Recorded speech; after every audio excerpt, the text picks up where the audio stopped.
Now I'd like to introduce Bethany George, who's going to be our moderator today. She is Rev1's Senior Director of Investment Funds.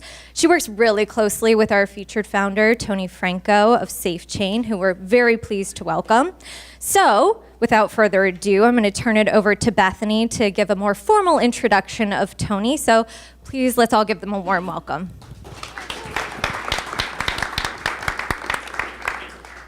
Great, thanks. Appreciate the intro, Heather. So I'm going to go ahead and read the scripted introduction of Tony Franco, and then we'll let him do the off-script introduction of himself too. So, Tony Franco is the CEO and co-founder of SafeChain, a technology company based in Columbus, Ohio.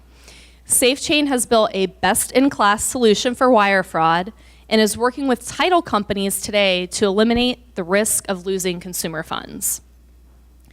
Tony is a serial entrepreneur with deep expertise in problem validation and product market fit. He graduated from Capital University with a degree in psychology, and his love for learning about human behavior has translated into building companies with products users absolutely love. Over recent years, he has been specifically focused on blockchain and the ways it can bring value to the title and real estate markets. Tony co-founded SafeChain in late 2016 with the initial goal to eliminate the exploding problem of wire fraud for title companies by using banking-grade technology. The company closed its $3 million seed funding earlier this year. As SafeChain continues to grow, Tony is focusing on the public sector and how it can benefit from SafeChain's technology, rather. So, let's do a fun intro now. Okay. So one of my favorite questions that I've ever seen a panelist ask to kind of start conversations is from my friend and former venture capitalist of NCT Ventures, Calvin Cooper. So he asked this at a panel presentation last year of 3 LPs. So imagine having 3 LPs facilitated by a venture capitalist, that this is the question. It's very serious. Tony, what is your spirit animal? All right, spirit animal. There is an incredibly tiny shrimp called a mantis punching shrimp. They're incredibly colorful. They are the strongest size to strength ratio and are often underestimated. Things come up to them, often trying to eat them, and then they get punched. And so a mantis shrimp is the answer to that question. What is your spirit animal? So I was afraid I might be asked that question, so I took a Google test, and the test popped up. It was an ad, so I'm sure I'm going to get the remarketing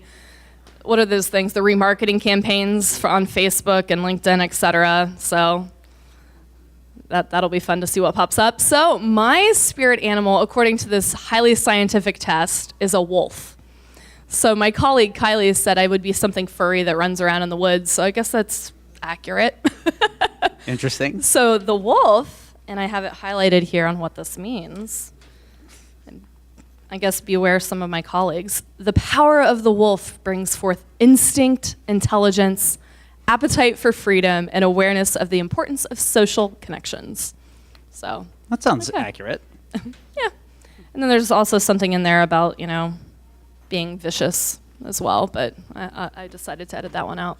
So, okay, so more seriously then. So Tony, tell us the story about how you founded SafeChain, how you got involved in startups, and a little bit about your background. Sure. So all the way back, I've had a passion for startups that came from a couple things. One was kind of being a pain in the ass employee to work with. And the other, right, Shelly's here. Shelly and I used to work together. And the other is, a desire to always find truth in products. And, 30 years ago, you might say, can you build something? And that would be an absolutely reasonable question to ask. And in today's time, the answer with technology is almost always yes. You can build something. The question is, should you build it? And does it matter? And is anybody going to care about it, if you do build it? And so I've had a passion for startups. Started one that kind of started my relationship ages ago with Tech Columbus. At the time, it was called Tech Columbus, where we were trying to build an algorithm to tell the difference between real and fake online activity. At the ripe age of 24, I was a little bit young. We raised a friends and family round. and really had to learn how to build software and then how to build software that customers want. When we shut down Veripulse, I kind of went back to the friends and family investors and said, for lack of a better term, we kind of like lit your money on fire. And so having to do that and that process of understanding and being on the front line has kind of caused me to become really, really close to something in startup lingo called product market fit. And so before SafeChain, I was helping entrepreneurs, seed and Series A funded entrepreneurs, find product market fit. And in the Midwest, we typically raise smaller seed rounds than what you would see kind of on the coasts. And so it's incredibly important for entrepreneurs to align their development resources with things that are going to work and do so quickly. And so actually a guy in town who used to work at Rev1, Matt Verizor, introduced myself and the co-founder, Chris Zarzov. And Chris at the time wanted to build a better workflow software for title, and we got into the market research, and it was absolutely an awful market to launch into. And so the software was really bad. It was incredibly boring. There was low functionality at high cost. But when we dug one layer deeper, we realized that the entire market was owned by the financial backers of the industry, which are title insurance companies. And so we really had to ask ourselves, do we want to market to 20,000 mom and pop shops across the country to replace incumbent software that's owned by their financial backers?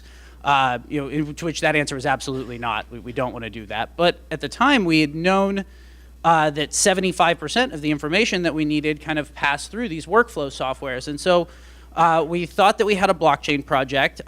We had been looking for some time at Veripulse. Actually, I got introduced to Bitcoin as a hobby, not as a serious financial asset. And it kind of at the time looked for me like a technology looking for a problem. When you look at Bitcoin, specifically in the United States, like all of our US dollars are going to work just fine for everything that we need to purchase. And so creating another currency wasn't interesting to me, but the technology was incredibly interesting. And I had kind of been looking for some time to find a problem to apply it to. And so Matt actually introduced Rob Zwink as well, who's the third co-founder and CTO. He came to us from JP Morgan Chase.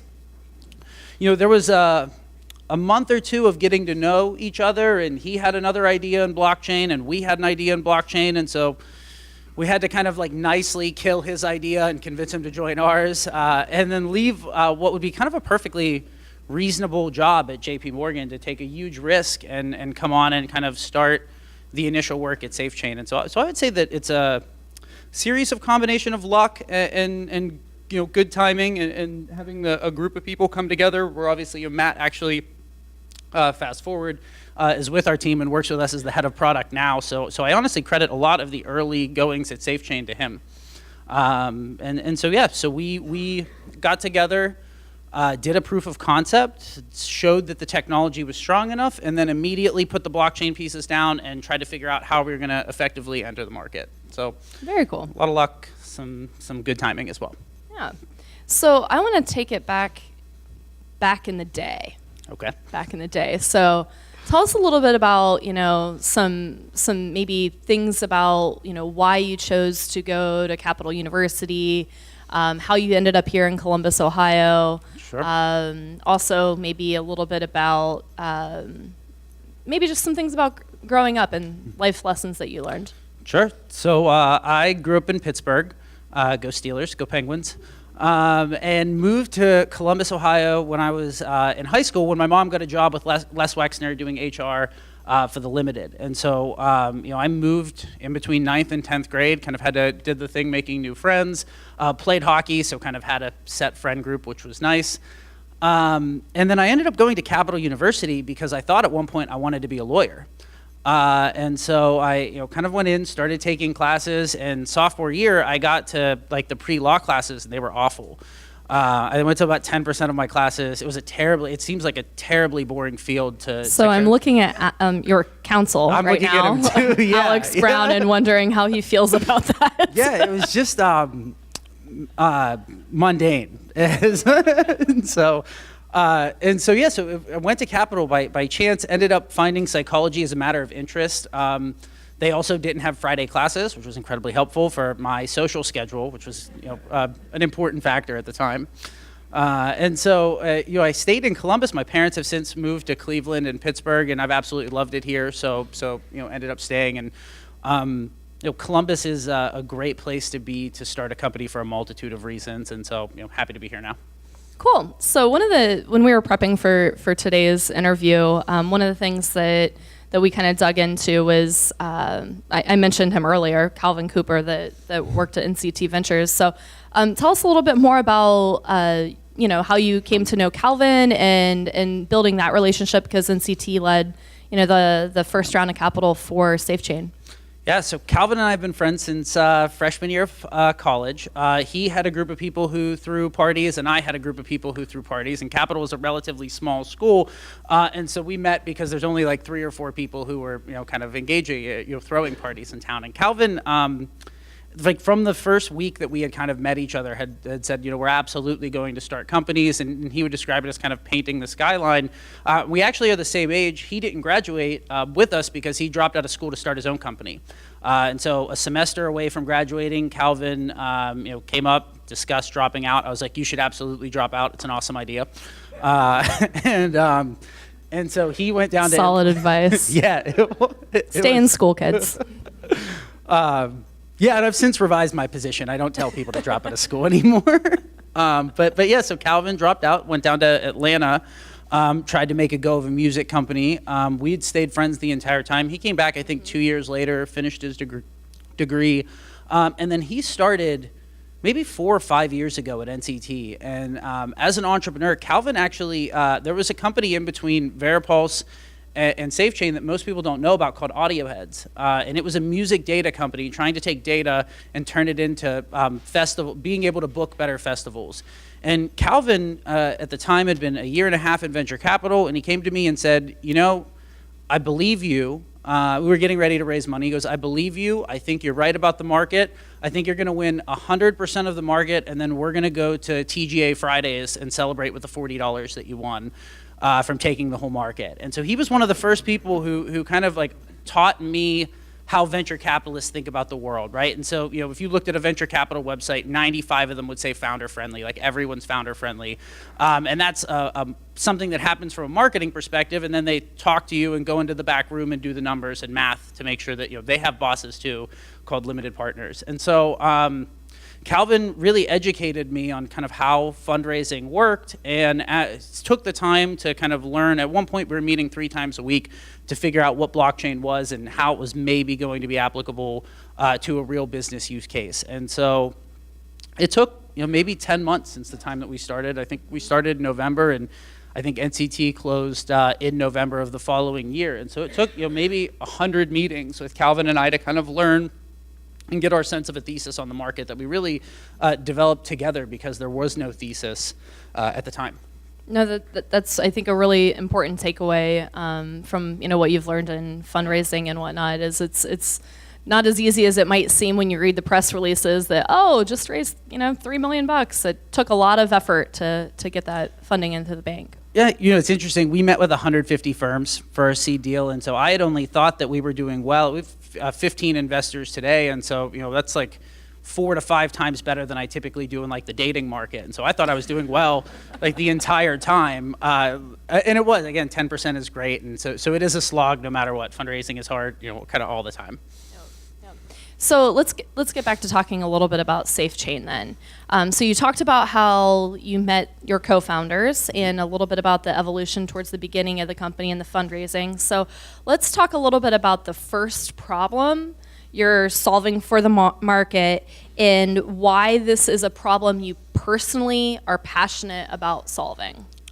Sure. So we really started SafeChain as an intellectual exercise. Like, it started out, there's kind of 4 people sitting around saying, where is the best place to put blockchain? Of all of the different places, we believe that blockchain is a legitimate technology, has use cases across many different businesses. And we kind of had to pick one and say, okay, where do we believe is the best place to start? And landed in land registry. And it wasn't until maybe 6 to 9 months later that we realized kind of the huge social impact that the land registry has on everyone. If you ever purchased a house, title is 1% of closing. If you go to Brazil, that's 4%. And the difference is the quality of the land record systems, of which the United States enjoys a wonderful land record system. And in Haiti, you actually can't get title insurance because a general came in, took over, burned the land records, and then redistributed the land to his generals. And so the quality of the land record, the ability to borrow against your home, as an example, is dependent upon having a good land record system. And really, blockchain is kind of an extension of the current land record system, and one that we hope eventually pulls people out of poverty. And what I mean by that is that your most likely path out of poverty is that if you have no money, the very first thing that you do is you build a house. And then hopefully 2 or 3 generations after you build that house, someone borrows against that house to start a business. But if I can't prove that you own the home that you say that you own, then I can't lend you money. And so one of the huge successes of the United States was its adoption of the land registry system and property rights.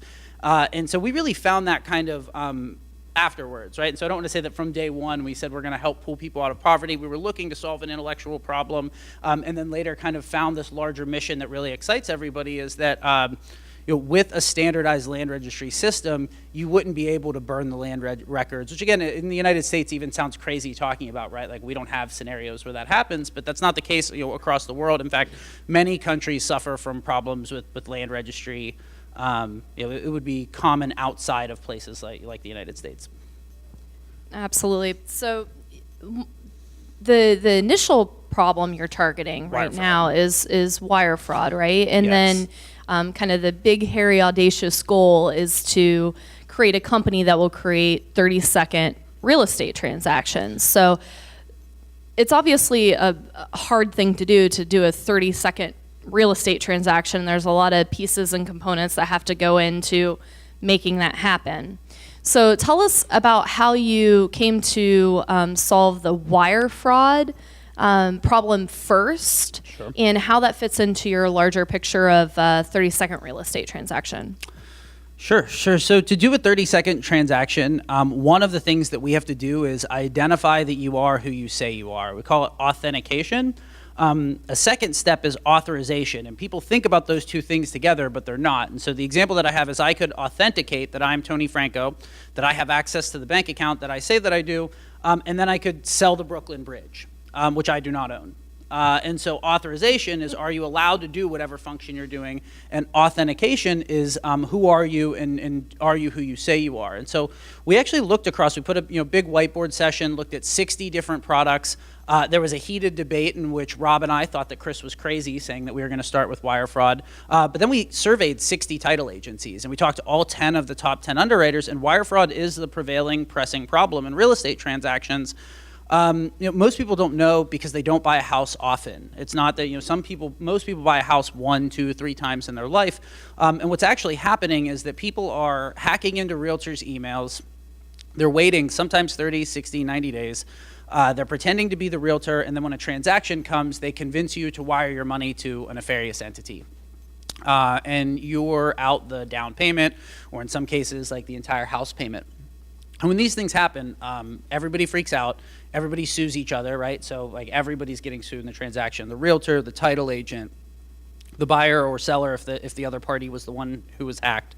And so really it's interesting because business email compromise isn't a problem in many other financial sectors because you don't use business email to facilitate transactions. You would never email your 401k and say, like, sell all my IBM stock.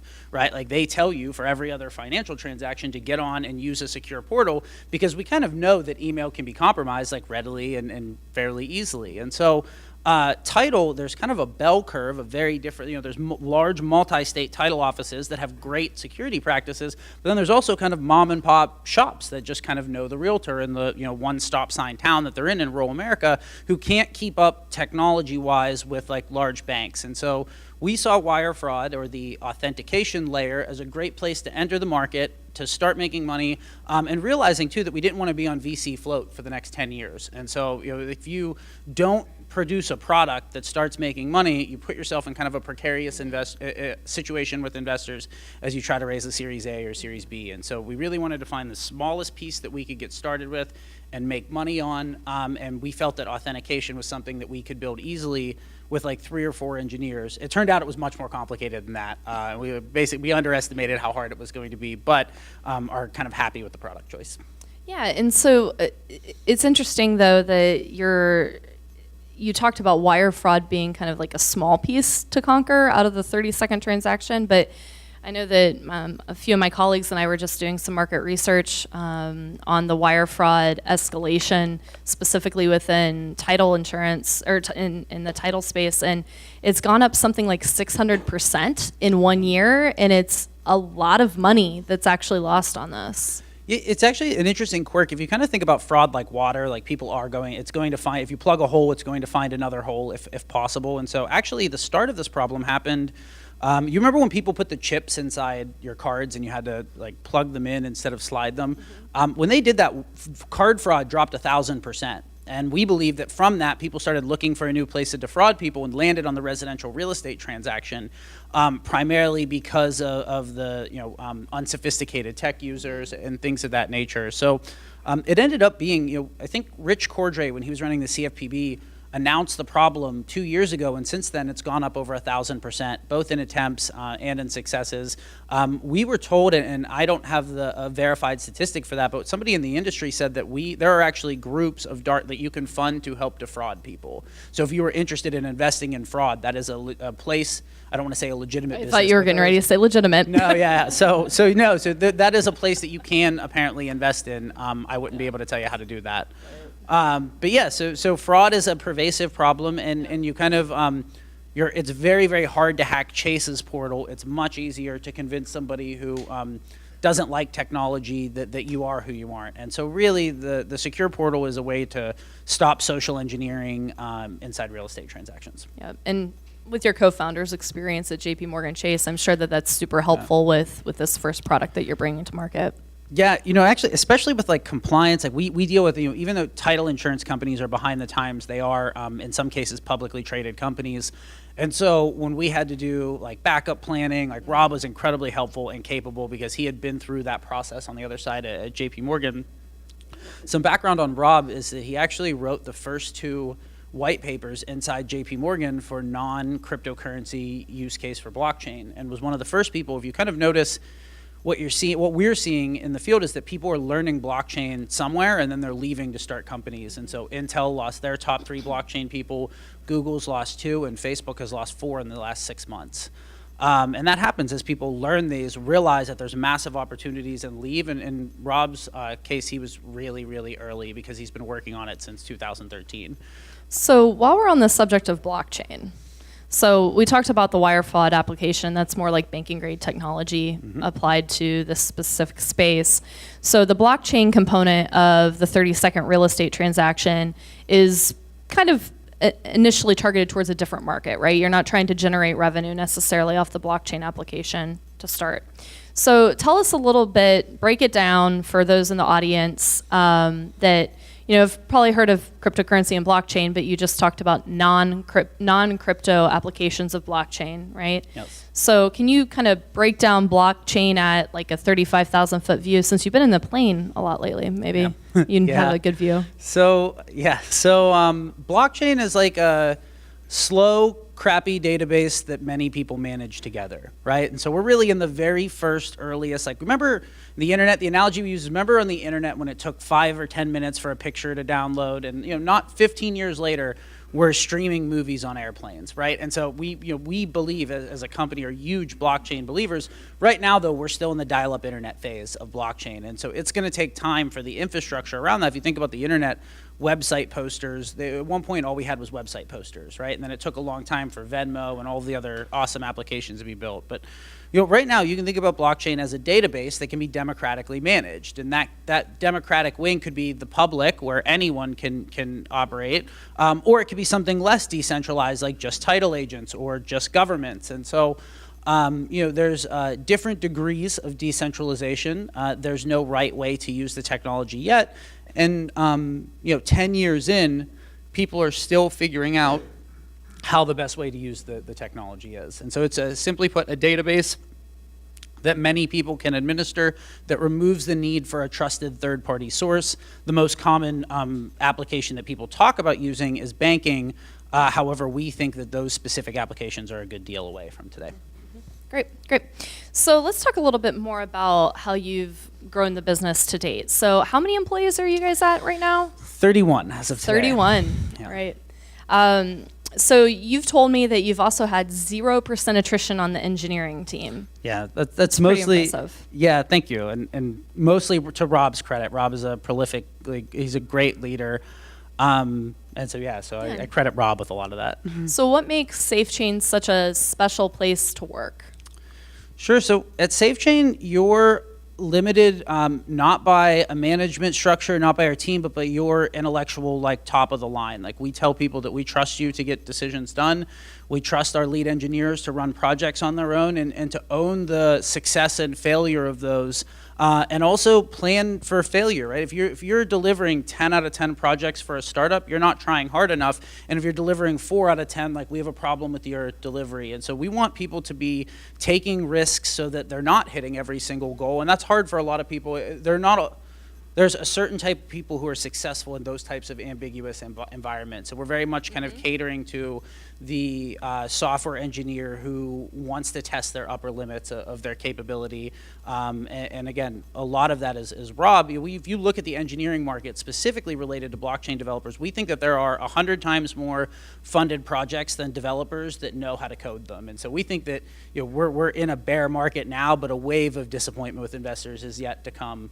And definitely will. And so we have developers who are mid-level developers that get offered $325,000, $350,000 a year to move to California with ICO companies. So it's truly a testament to Rob and Matt McNamara, who does culture, our executive team, have made it a really, really great place to work in which you can test the upper limits of who you are, as well as fail to a reasonable extent safely. Great, great. So in addition to kind of pulling together this pretty impressive engineering team that's turning down jobs to leave for the coast, you've pulled together 15 discrete investors. Yes. So that's a pretty impressive syndicate of investors, and they're not just locally here in Columbus or regionally here in the Midwest, but they're from throughout the United States. So can you tell us about the process? You mentioned earlier so many dates that you went on or whatnot. Can you tell us about the process of courting these investors and how you're able to orchestrate that many disparate investors into one syndicate? Sure. So it was complicated and a ton of rejection is the short answer. So process-wise, we were very lucky having Calvin as an advocate, and then another person who doesn't work there anymore but who worked at Silicon Valley Bank, Travis Hedge, and I have been friends for some time. And at the time, I met with everybody. I was just trying to understand what was going on, and so I took every single meeting. I met with Series B firms when I literally just had a slide deck. I met with people who like to write follow-on checks into price rounds early on, and so it was a lot of trial and error. But also, too, there's kind of a pecking order related to the introductions that you can get. And so the best introduction you can get to a venture capitalist is from another founder who that VC has made money on before. Like, that is the highest grade introduction available in the market. Then followed by, and this was Travis's case, Travis was writing Series B checks. And so his seed investors were looking to kick deals up to Silicon Valley Bank, who runs a fund. And so a lot of them early on kind of had to take our meetings. Then there's people that other investors who are invested, other investors who aren't invested, and then kind of service level, like if you were to get an introduction from an accountant that you had worked with. And so we were very, very fortunate that Calvin and Travis were willing to put us in front of people significantly too early. I will say the other thing is that you should absolutely not be asking for money on the first conversation that you meet with anyone. And so it's crucial to hang out, to be a human being before you're a business partner looking for money. Like, people, I think, and I at one point viewed capital as this giant institution, tons and tons of checks, and there are tons of checks and due diligence, but people still make decisions from the gut. And so that, like, your ability to be a person and connect on a personal level is as important, if not more important, as having a good business idea. And so a lot of luck from blockchain kind of being an excitable, I think a lot of people are trying to learn about blockchain, and then it's really about finding the investors who fit what you're already doing. Like, the analogy I would use is that if you have a pink cup and investors are funding green cups, like, you should paint your cup green, as opposed to convince them that those two are the same thing. And so when we look, even now as we look for firms in the future, the people who are really interested in SafeChain had some type of problem in title. Overwhelmingly, you notice, like, even the people looking, they're like, oh yeah, I've thought that title, their interest in the title industry often predates SafeChain. And so really it's about meeting as many as you can, understanding the different buckets that they go into, and then knowing that ahead of time. Like, if I would have known that I was asking for something that the investor could not give, I would have saved myself 60 of those 150 meetings, which ended up being okay and beneficial because I was learning, but definitely not ideal. I mean, there are some of those investors who still, like, as you see them at events in California or whatever, remember the fact that they write $10 million checks and I ask them for a $250,000 one. And so know your audience before you go. Absolutely, yeah. Each individual investor, for sure. No, that makes sense. So let's get into some, what did Heather say, hard-hitting questions? Yeah? Are you ready for this one? Sure.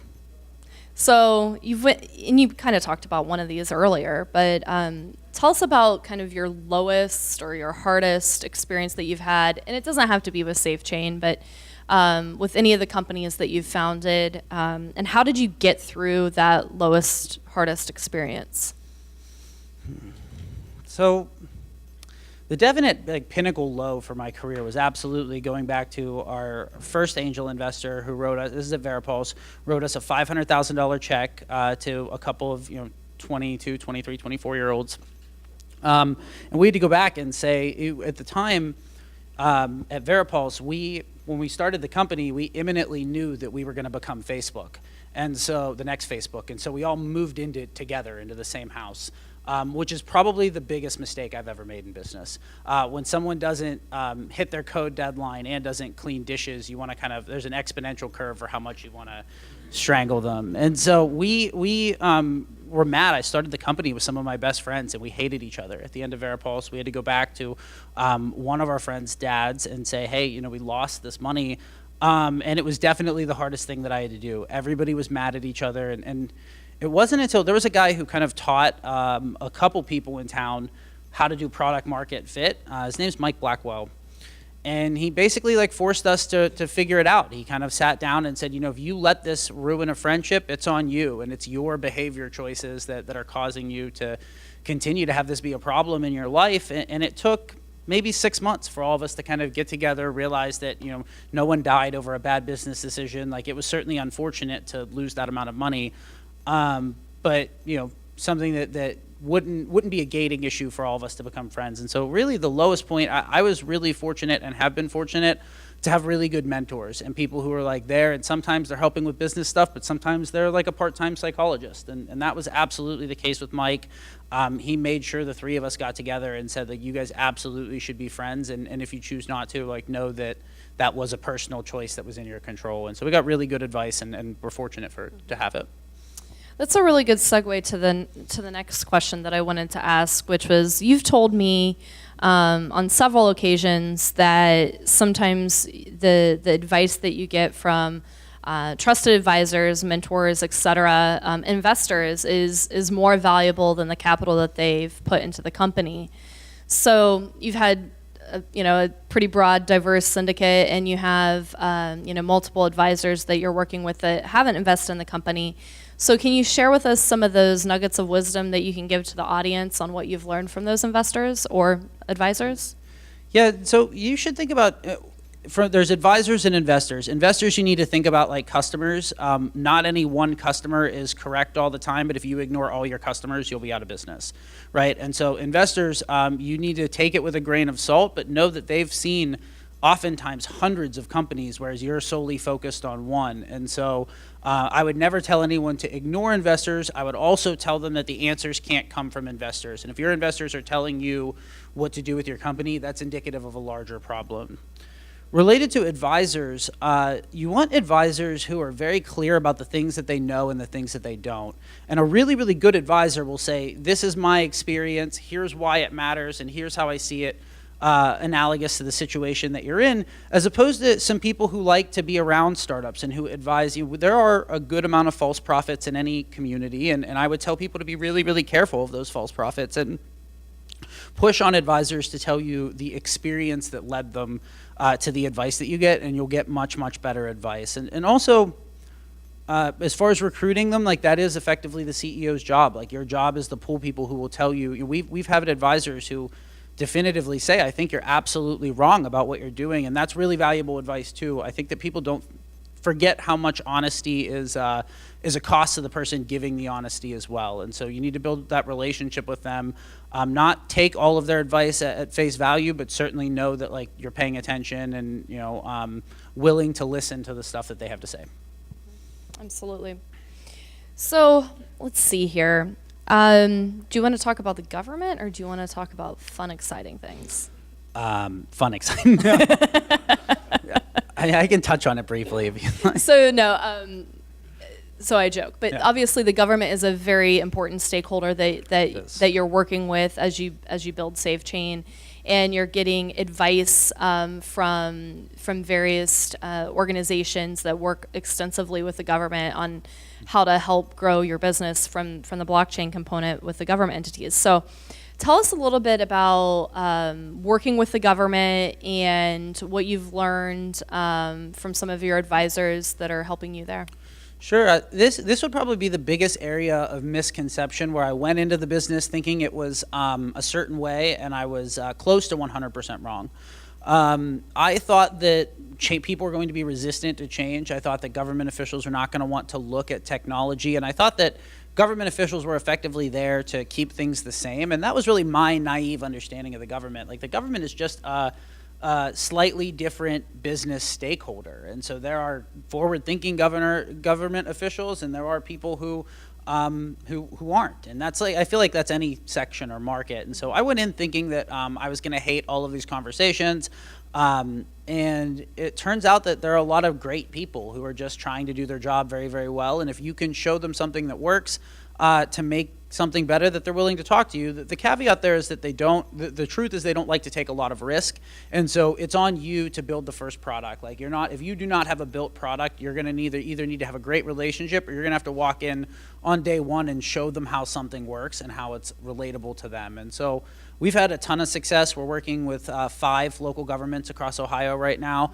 with hopes to add additional ones, and we've had people who know, I guess.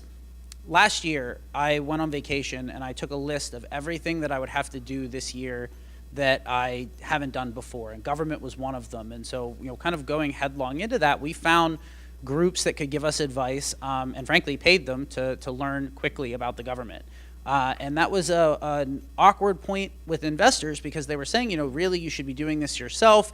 You need to take this, you need to understand the sector. You're paying out a fair amount of money for what equates to policy consultants.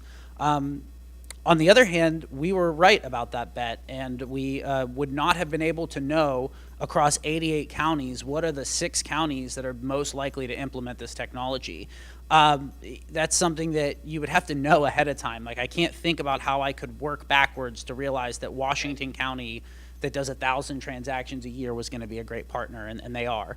And so, I think in some cases you want to do things internally, but you really need to balance like what you believe and what you believe can be accelerated by somebody else. And in this case, we erred firmly on finding experts and getting their help.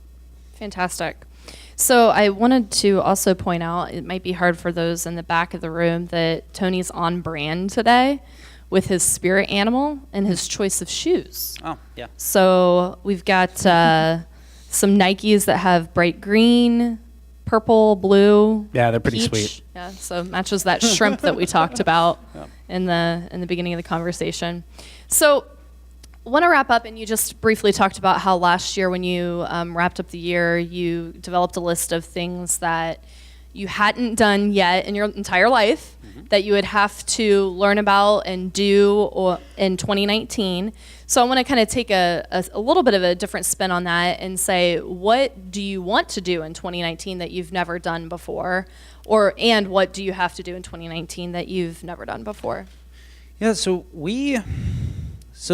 when I think about the risks of the business and de-risking the business, there are several points that I think we can add a ton of leverage on. I need to become personally a better manager of people, whereas management is relatively new and something I'm excited about learning, but something that's kind of a constant area that should be improved, and one that for us to grow at the rate that we want to grow is going to be critically important. We're always looking to add business and operational excellence. Like this would be, we're very much in the weeds of the product right now, where we're trying to do a couple things and need to become good at doing all of them. And so adding business scale competencies, high growth scaling competencies is something that we're really going to have to take a hard look at. There's a couple companies in town that have done it really well. There's a bunch more that have that section of the business has sent them to the graveyard. And so we're very much interested in bringing in long-term operational excellence to what we're doing. And I think that's, as somebody who had always been focused on the 0 to 1, that's something that is definitely new to the company. Awesome. So you got to give us one personal thing that you want to do in 2019 that you've never done before. Yeah, so sure. I'm an avid chess player. I'm very much trying, and I probably won't. It'd be statistically incredibly difficult to, but I'm trying to become a master chess player. I'm at like a 1,300 rating now and need to get to 2,000. It's unlikely that I hit that goal in 2019, but chess is the best game in the universe, and so I'm very interested in becoming a master, maybe like 2020. Cool, fantastic. So I think we're going to be ready to open it up to audience questions. My colleague Heather here will be going around the room with a microphone. Please do wait for the microphone because folks in the atrium won't be able to hear otherwise. So let's go ahead and open up to questions in the atrium maybe. Oh, okay. We have no questions from the atrium? Okay. Oh, gotcha. I see. I'm glad that you can hear us. Awesome. Who has the first question? Don't be shy. We're all friends here. This is a safe zone. Yes. All right. So it's not really a question as much as a statement from a complete stranger that you've never met before. You mentioned your goal for 2019 to be a better manager. My advice is to remove that word from your vocabulary when speaking of something you want to do and replace it with leader. I think that's going to get you the most traction. Interesting. Thank you. We had somebody back here. Thanks for coming out, Tony. It was very, very nice talk. I appreciate it very much. From your personal experience, what would your advice be, or how do you overcome, the self-doubt, the risk-averse nature that many of us have, fear of failure? What would your advice be to somebody to take a next step, to go towards something aspiring to be, where you're at now and where you aspire to be, of course, in the future, for anybody of different backgrounds, I guess. Sure, great question. I'm going to speak out of both sides of my mouth on this. First and foremost, the fear of failure never goes away. There's not a time that you're not always racked with self-doubt. You question yourselves in your decision. It's a part of the nature of being a founder, and I wish I could tell you that there was something easy that could make that go away or make it here's the simple solution to your question. There's really no easy answer. On the other hand, I'm going to go through an example. Let's say that you were in town and you had a $300 million fund. You're only really going to make 75 bets out of that fund. And that's not statistically significant. And so if you realize that most venture, because it's not scalable, is not statistically significant, you're like, all right, fine, give me the wheel. If everybody's guessing, right, your guess is just as likely statistically to be right as many of the other people who are the people making those decisions. And when you realize that no one has it figured out, that it becomes a lot easier. And so it always feels like it's going to be worse than it is, and you always feel like it's going to hurt longer than it does. And so, I would tell you, though, that understand that no one has it figured out, and it makes it a little bit easier for me. One thing, if you wouldn't mind elaborating on this, but when we were preparing for the conversation, you talked about kind of one of your core values being kind of honesty and transparency. And I think that that kind of goes along to communicating with your investors and the such too. It does. If you say that you know, there's a lot of trick questions that people get hung up on because of a lack of candor. If somebody says, as an example, tell me the holes in your executive team. If you say that you're at none, you're putting yourself at a serious risk. And you're showing that you're not thinking long term, because if you're have a new company every 9 months, you should need to make changes at the executive level sometimes. And so candor goes a really, really long way with investors. And it is way better to tell them about a problem than not, because sometimes they've seen that problem 100 times and your answer is only a conversation away. We had an incredibly aggressive firm at the end of our round come in and say that they wanted almost double the equity for the same amount of money. And I was worried about sharing that with our investors until we put them all on a call. And 3 of them were like, yeah, no, just do this. There was immediate consensus. And I've never got 14 investors to agree on anything in my entire life other than the solution to this. And so, honesty with investors helps a ton. People think that it's a knock against you. But if for any investor who's done this before, they're not concerned about the fact that you don't know everything. And in fact, they're probably made easier and happier by the fact that you admit that you don't know everything. And so I would say that that does absolutely flow through to investors as well. Other questions? Sure. Columbus being the small city, so there are not too many opportunities for the blockchain developers. So what do you advise, basically to connect to the other developers, and how do we contribute? So you're saying you're looking to recruit blockchain developers? Or you are a blockchain developer looking for... I'm a blockchain developer, so I want to get into basically. Yeah, so see me immediately after this is the best thing that you can do.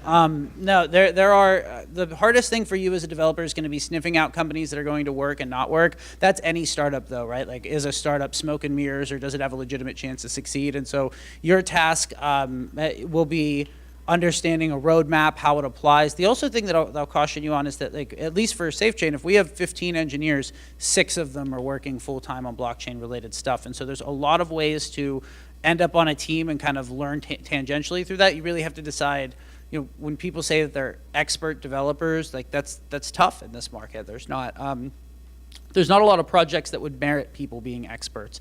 And so I think that from your perspective, there's only 5 or 6 companies in town that are seriously working with them, but 100% of those companies are hiring. And so if you'd like, come meet me after it. If it's not SafeChain, there are a couple of other really, really good blockchain companies in Columbus, and I'm happy to introduce you.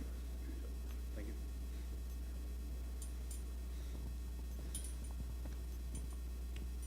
Beyond 2019, I was just curious what your longer term horizon is, your goals for the company. It's tough to answer because you say that you want to ring the NASDAQ bell. You say you want to, but like there's many other opportunities on the way where it makes sense for employees and investors. So we really don't think about, there are long-term aspirations for the company. Those are not, we're going to sell the company, or I wouldn't get attached to any one type of path. I think that we're going to continue focusing on what we need to do this quarter and next quarter, and know that when the right time or deal comes along, like trust ourselves and the management team to know when it does. I could tell you that we're planning on selling the company, or we're planning on taking it public or something like that, but it'd be too hard to peer that far into the future. What about the 30-second real estate transaction? Yeah, so that we're hopeful. I will say that definitely by 2020, and we're hopeful in 2019 to demo the technology in Ohio. We believe that what we did is with our pilots is kind of separate, if there's 8 pieces, we've went county by county, building a different 1/8 of that with the hope of coming back to Columbus.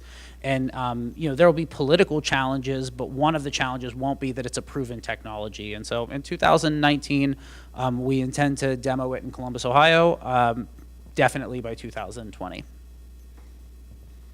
Hi. In your recent travels, what business opportunity have you uncovered that you yourself or SafeChain will not pursue, but you wish somebody else would? Great question. So in Dublin, there's a project on global unique identification. That's a wonderful use case for blockchain. I think that when we look at, we went to DC to meet with JD Vance, and he's incredibly interested in the opioid crisis. I think that there's a solution in blockchain when you look at the fact that you have kind of for lack of a better word, like drug dealing companies sending millions of opioids to Marion, Ohio with 20,000 people, you could take a public and private key and require a lawyer and a pharmacist to sign off on each shipment of drugs that makes it to Ohio.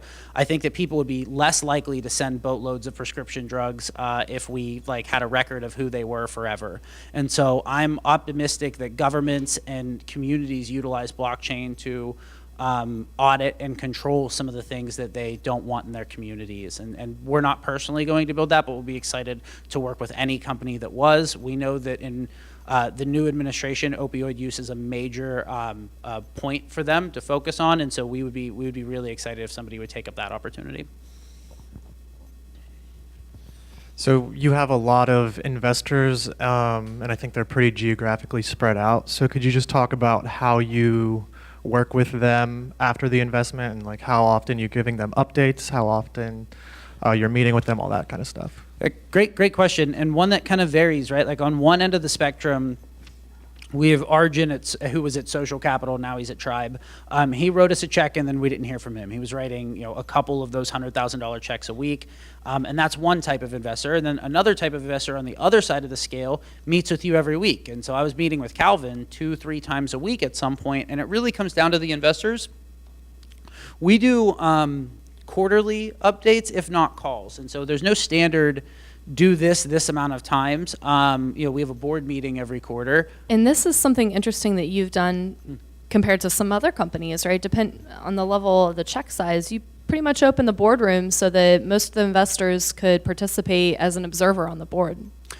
Yeah, I think that we realize in blockchain there's a ton of ambiguity and are very interested in our investors' opinions. Not that we take 100% of what anyone says, but if you really understand how much work there is to do in blockchain and the obstacles, we are actively looking for help. And so we value the opinion of our investors a great deal.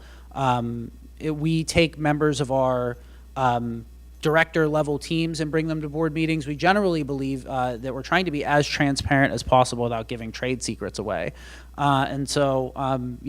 Genuinely, it depends on the investor. It's really hard. The standard should be monthly updates, but you really want to be careful with monthly updates because if they're already your investors, that's fine. But if you're sending monthly updates to people who aren't your investor, they're going to read the first one, skim the second, and delete the third. You need to be cognizant of each time you approach an investor who hasn't wrote you a check yet, you need to have something new to come back to them from. Like investors invest in lines, not data points. And so, the first time you meet with them, I'm thinking about putting a team together, I'm noodling in blockchain, and the second time we have a team together, 2 people have quit their job, and we've interviewed 5 people, and the next time, right? And so it's much more about having tangible steps that are finished in between communications, because investors have a ton of stuff to do, and no matter how into an investor is to your company, they don't just invest in one company, and so you need to be cognizant of how often they want to be communicated with.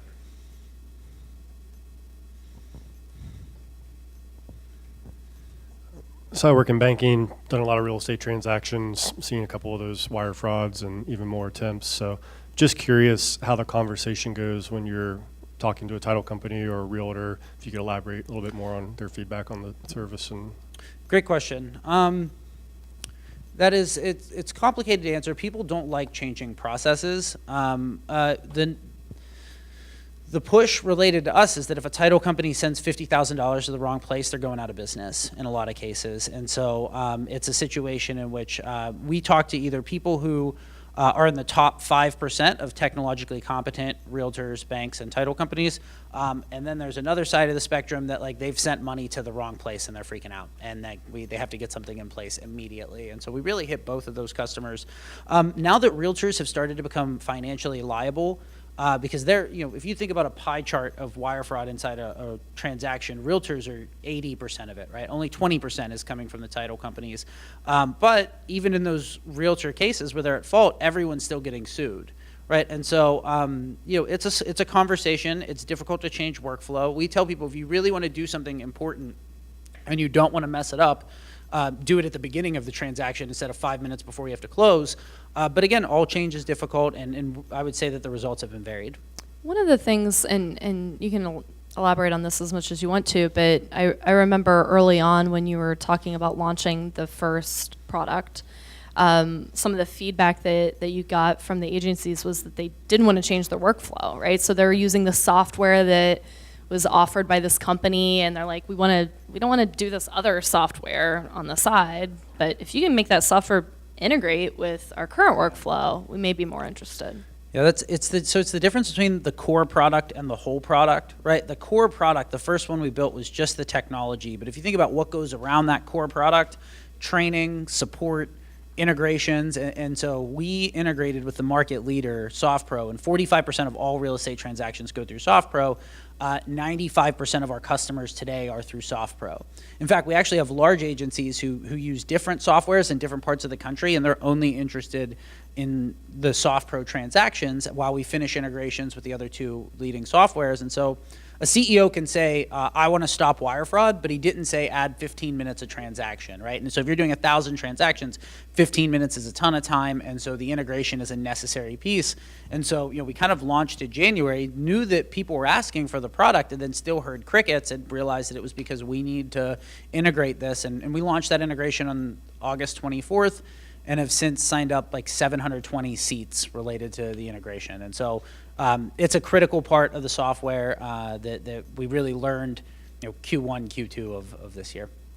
All right, we have time for one more question. If no one else has one, we got a second one here. Is there not wire fraud insurance? And wouldn't that essentially be a competitor to your whole strategy? So, great question, and there is some debate about this. So some people called it an errors and omissions policy, which have traditionally not covered a claim. Then there's some cyber insurance policies which insure against a breach, and I think about a breach as in the messing with the underlying assets, right? So like if I were talking about the treasury, then a breach would be counterfeit money, right? Like messing with the underlying asset, whereas most of the wire fraud attempts are actually social engineering, which it's not an insurable event to ensure that you and anyone at your company never gets tricked. And so, yes, there are various types of insurances. Some of them cover them, some of them do not. And we offer our product, if you use our product correctly, we will guarantee, it's not an insurance product, it's a guarantee, that your wire will get there the way that it should. And so, yes, there are some types of insurance that are absolutely competing with our product. Great question. Great. Well, let's thank Tony then. Yes, thank you all for coming out, and thanks to Tony.